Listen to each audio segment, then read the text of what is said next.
Olá pessoal, tudo bem? O objetivo desse vídeo é fazer uma análise de dados climáticos de Saquarema no período de 2015 a 2024. E por que Saquarema? Saquarema é o local que possui uma estação meteorológica automática do INMET mais próximo de Maricá.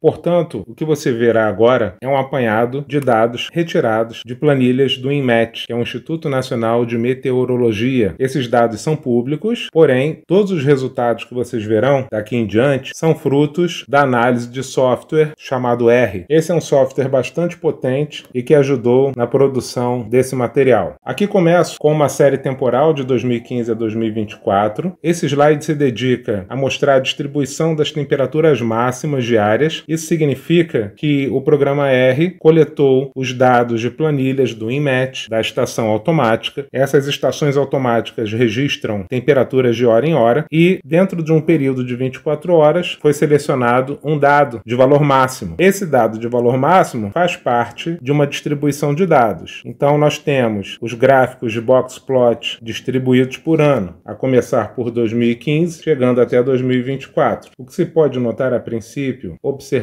as medianas, é que elas obedecem mais ou menos a um padrão de uma senoide.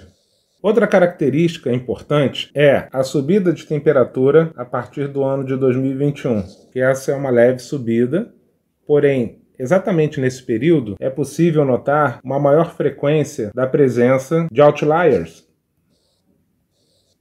de máxima, ou seja, são valores extremos. Isso também ocorreu no período de 2015. Entretanto, o que se observa é uma maior abertura da distribuição dos máximos desse box plot. Então observem a amplitude desse box plot de 2024 perante a amplitude menor do box plot de 2015. Então, de maneira geral, é como se olhássemos de 2015 a 2024 e observássemos uma espécie de uma abertura, de uma maior amplitude térmica. Isso significa temperaturas mais extremas. Agora falarei sobre o mesmo gráfico, entretanto, sob o ponto de vista dos fenômenos do El Niño e da Laninha. Como característica geral do El Niño, a gente tem presença de verões mais quentes e secos, redução de chuvas nas regiões metropolitana e temperaturas máximas mais elevadas, além de crise hídrica. Eu marquei em vermelho as regiões onde foi registrada a presença mais significativa do El Niño. Então, 2015 foi um ano com presença forte do El Niño, com perda de força do El Niño a partir do ano de 2016. Ele foi considerado um El Niño menos forte. Um El Niño moderado foi registrado em 2023 e, de novo, uma perda de força do El Niño em 2024. Então, se estamos falando de períodos quentes e secos, isso corresponde ao gráfico que registra, em 2015, 3 temperaturas caracterizadas como extremo. Então é justificado que em 2015 exista a presença de temperaturas extremas superiores, o mesmo ocorrendo em 2023 e menos em 2024. Já como característica geral da Laninha, há a presença de verões mais chuvosos e úmidos, maior frequência de temporais, maior risco de eventos extremos de chuva, além de enchentes e deslizamentos em áreas de risco. É possível observar que em 2021 houve um processo de Laninha extremo e 2 eventos vizinhos moderados,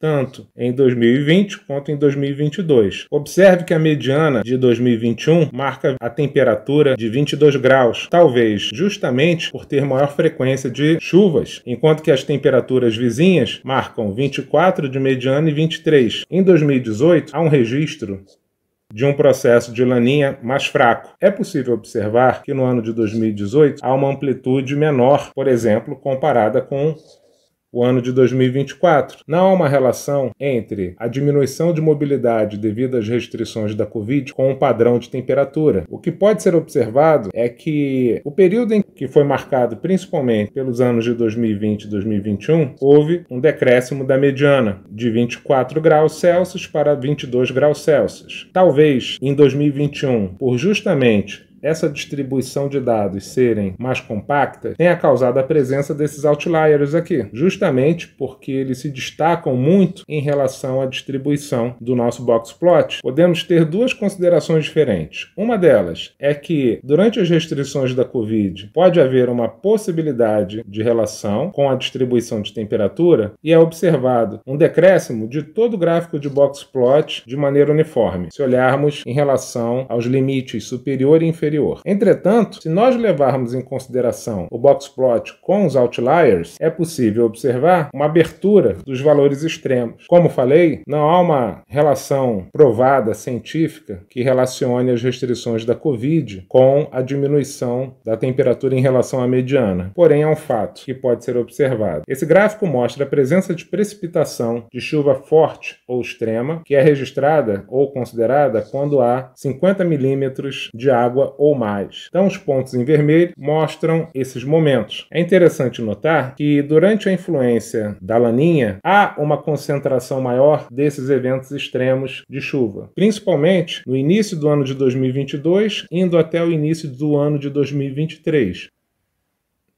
De modo especial, em fevereiro do ano de 2023, houve registro de precipitação de mais de 250 milímetros de água, o que foi considerado dos eventos o mais extremo em relação à precipitação pluviométrica. Se nós formos muito otimistas e projetarmos esses eventos extremos, podemos até observar que houve uma tendência exponencial na distribuição desse volume, o que marcou o fim da influência da Laninha no início do ano de 2023. Aqui mostro uma reportagem do INMET que fala justamente sobre o município de Saquarema, em fevereiro de 2023, que registrou esse forte alagamento. Olhando agora para esse gráfico que mostra os dias com precipitação considerada forte, entre 20 e 50 milímetros de água, e se nós destacarmos a influência do El Niño e da Laninha, podemos observar exatamente esse fenômeno. Enquanto houve maior influência do El Niño, houve uma discreta presença de precipitação forte, não tendo mais registros. Enquanto que no período de 2020 a início de 2024, nós tivemos 1, 2, 3,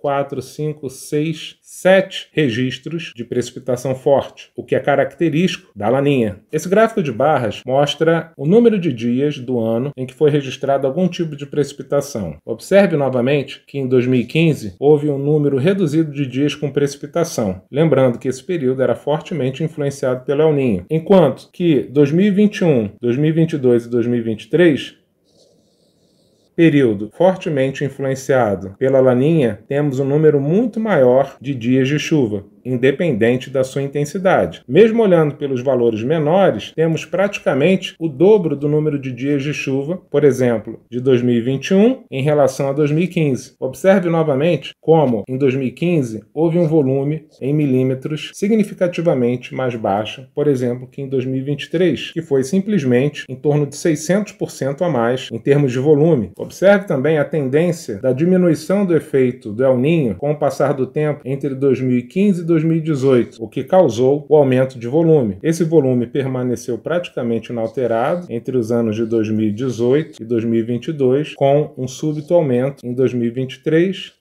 e a passagem do efeito da Laninha a partir de 2024. Espero que esse vídeo tenha ajudado vocês a observar essas relações, tanto do El Niño quanto da Laninha, com a temperatura, a frequência de precipitação e a quantidade de precipitação. Deixe lá nos comentários qual outro município você gostaria que eu fizesse esse estudo. Até lá!